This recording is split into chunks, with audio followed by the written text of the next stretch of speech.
welcome to Luminate at home in this festive period.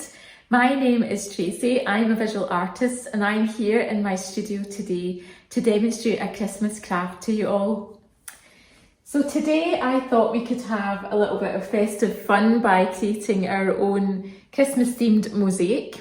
So unlike your traditional mosaics which are created using ceramic tiles, my version today will be using a variety of different coloured crafting cards and paper to create our tiles and very simple templates of Christmas themed motifs to draw out our pattern and then work using our paper tiles to lay around that pattern to give this finished mosaic piece. Now, this method may take a wee bit of time, so you might need to use your patience, but do bear in mind that you don't have to finish it all in one go. You could very much treat this like creating a jigsaw puzzle where you just do a wee bit at a time and then come back and start it again, stop and start as you feel free to do so. So you don't have to do it all in one go.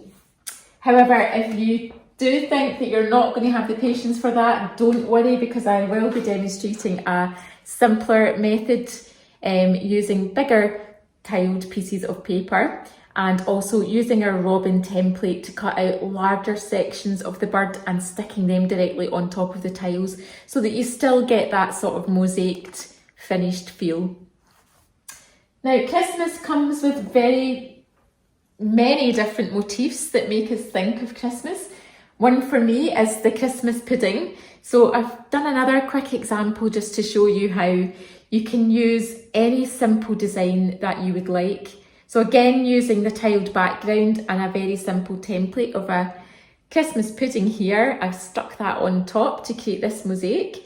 So if you're working in a group, it might be that you want to adapt this method into your own Christmas motifs. So you might want to work with a Christmas bell, some holly, a very simple Christmas tree. And that way, if everyone's doing something different, you could end up with a really lovely collection of different Christmas mosaic pieces at the end. So I'll be working today on this table, and the film will be shot mostly from above and from the side so that you can get a very good clear image of what I'm doing on the table and how I'm building up my design. Do remember, as it's a film, you can stop and start and go over any of the instructions that you need to again. And please do always go at your own pace. This method is very adaptable. You can stop and start it as many times as you like. So do bear that in mind. And also just take a little bit of care when you're cutting out your paper tiles and your motifs as well. So I will go and set out my table ready to film for you all, and I will see you all back here soon. Christmas Motif Mosaics.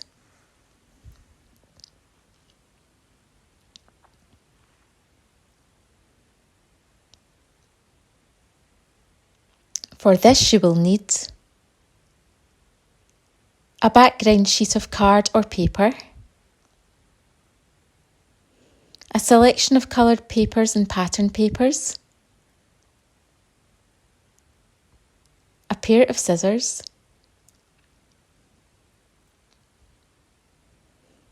a glue stick, a pencil, some tubs to organise your paper tiles,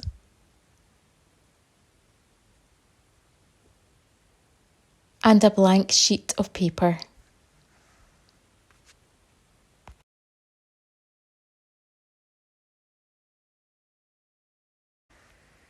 Using the blank sheet of paper, we're going to draw a very simple bird shape, which will be our template for our robin. You can copy my shape if you like. I'm just going to put an eye on there. So it's very simple. Then in addition to this shape, we're going to draw out a wing shape, which is almost like a teardrop. Again, a very simple shape.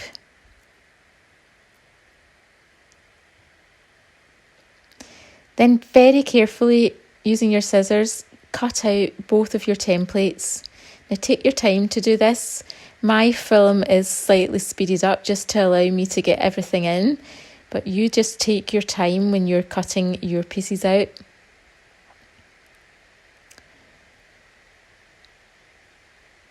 So you will have your two pieces here, which we are going to draw around on our background. So get your background piece of paper, cards, and then as you have a template, you can play around with where you want to place your bird on your piece. So I am opting to put mine right in the middle, so very carefully just drawing around that now. Putting in the eye.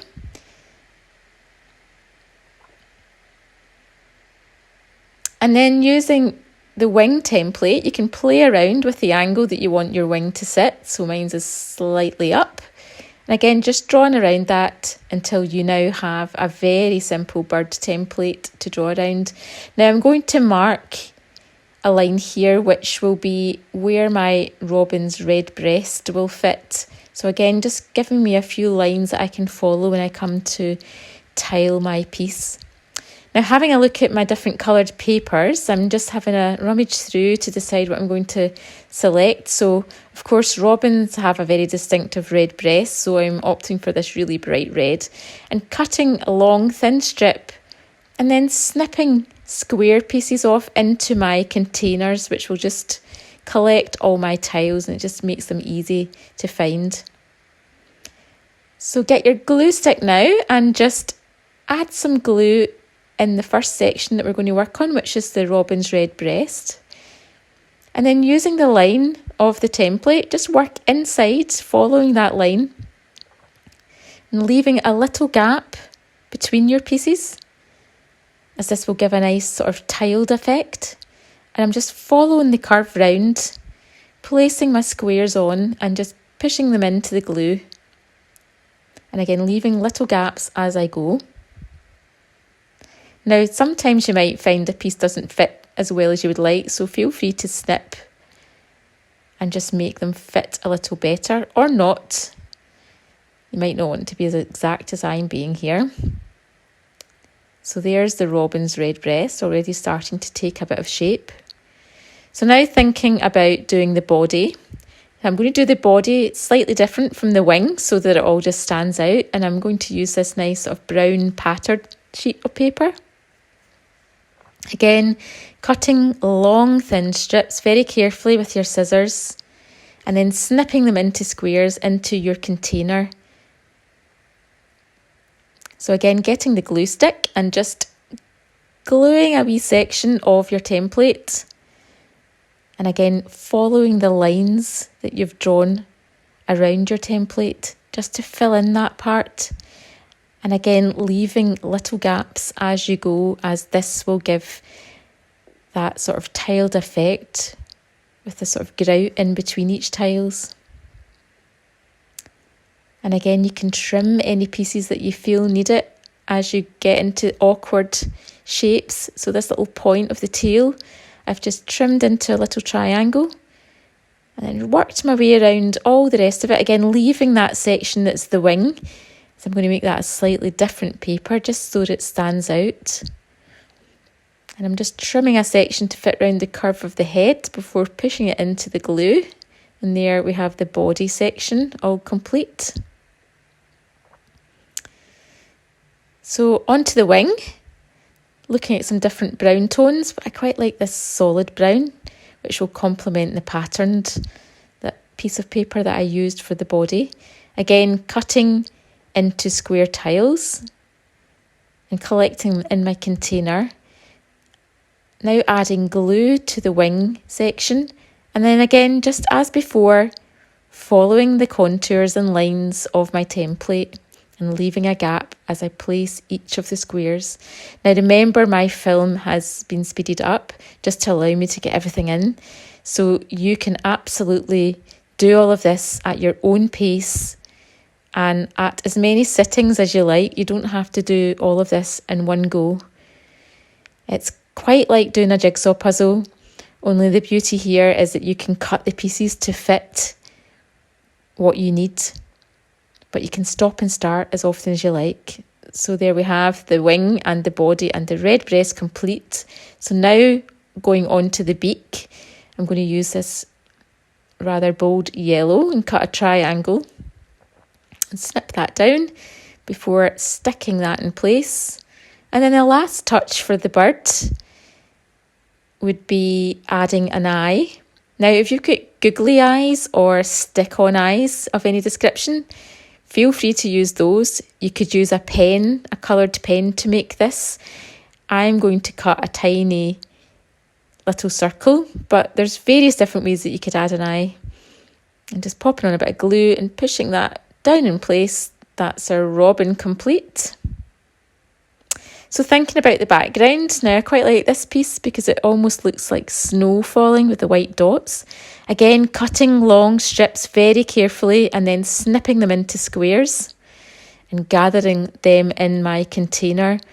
Now I'm going to follow the contour of the bird, so just adding a layer of glue around the robin and then just popping all my square pieces of paper around the robin, leaving gaps as I go. And of course you can snip things with your scissors just to make them fit that little better if you like. But take your time. Again, this film has been speeded up just to get out all the information I need to you in the time. So continue to work around and around the template, building up rows of tiles. Now I'm thinking about adding a border before I do the rest of the background. So I'm opting for this nice pink spotty sheet of paper, which is a nice sort of complementary colour to the sort of turquoise green of my background. And as before, cutting long strips before snipping them into square tiles into another container to keep my paper tiles organised. So just using my glue stick, I'm going to work my way around the edge. So just following the edge of your paper or cards, doing one side at a time, popping down a square paper tile and leaving gaps, leaving a gap from the edge and then a gap in between each of the tiles. And I'm going to do this all the way around all of the edges of my paper background. This will create a nice bold outline. Just getting to the last few bits. Again, just take your time. You can pause this film, remember. And that just gives a nice frame to the picture. And now I can concentrate on all the gaps that remain and go back to my container with my background tiles that I cut. And I'm just going to work again, just follow around the curve of my previous row of tiles, leaving a gap as I go. And there you will have your finished piece. Now going on to a simpler method of creating a mosaic tiled piece that will be quicker to make and just as effective. This time I'm going to show you how you can do a Christmas pudding. So again, using a blank piece of paper, I'm using a small bowl just as a template to give that nice round Christmas pudding shape. And I'm going to draw around it twice. One circle will be used for the Christmas pudding and the other will be used for the icing on top. So I'm creating a wavy line here on one of the circles.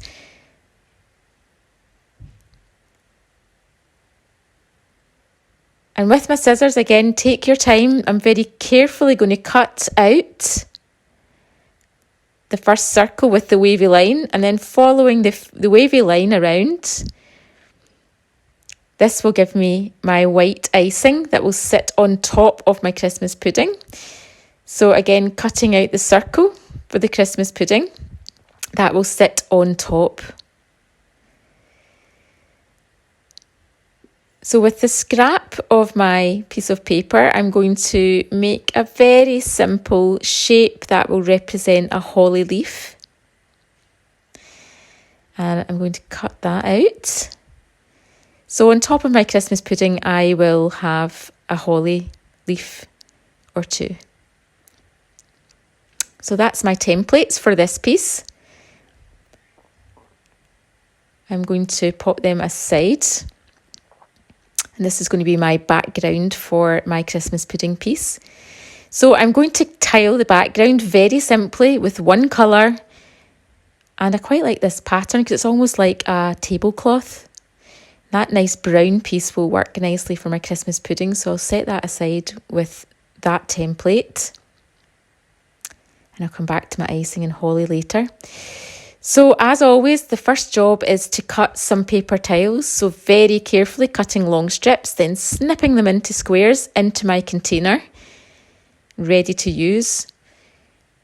And using my glue stick, I'm just going to add some glue to my background sheet of cards and then pop on the square paper tiles, again leaving a little gap from the edges of my background card and little gaps in between each of them, as you'll see here. So I've just worked my way across the full sheet to give a sort of tiled background. And now using my round template on a nice brown sheet of paper, I'm carefully drawing around this and very carefully cutting it out. And this will give me the main part of my Christmas pudding. Now, of course, it doesn't look very Christmas pudding-like just yet, but it will when the icing and holly goes on. So adding some glue with my glue stick, I'm again opting to put this piece right in the middle of my background. Pushing that on firmly. So selecting a nice colour for my icing. So I have this lovely creamy sheet of paper. So again, carefully drawing around this part of the template. Taking my time to do that before very carefully cutting this shape out. It's a bit of an awkward one. Just take your time. And this will give hopefully a nice sort of drippy icing effect on top of the Christmas pudding.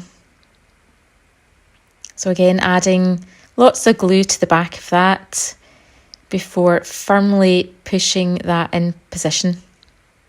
Patting it down. All that's missing now is the holly on top. So again, my holly leaf template. I'm going to have a look at some of the greens that I have. I think I'll opt for just a plain sheet of green for my leaves. So again, as before, just very carefully drawing around my template shape with my pencil. Now I want more than one holly leaf, and so I can simply draw around my template again, and that will give me another leaf exactly the same as the first one. Again, quite a tricky shape, so just take a bit of time and care cutting around this shape.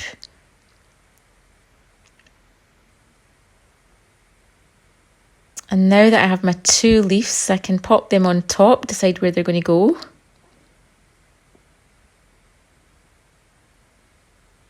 And using the glue stick, again, just adding some glue to the back of those leaves and then pushing them firmly in place. All that's missing now is the very final touches of the red berries. Now for this, I'm just freehand drawing some small circles. Now you could draw around a coin to get a perfect circle if you like, or if you have any sort of fuzzy pom-poms in a crafting kit, they would be really great and add a bit of a 3D effect to your finished piece too. But there you have a Christmas pudding in a simpler technique.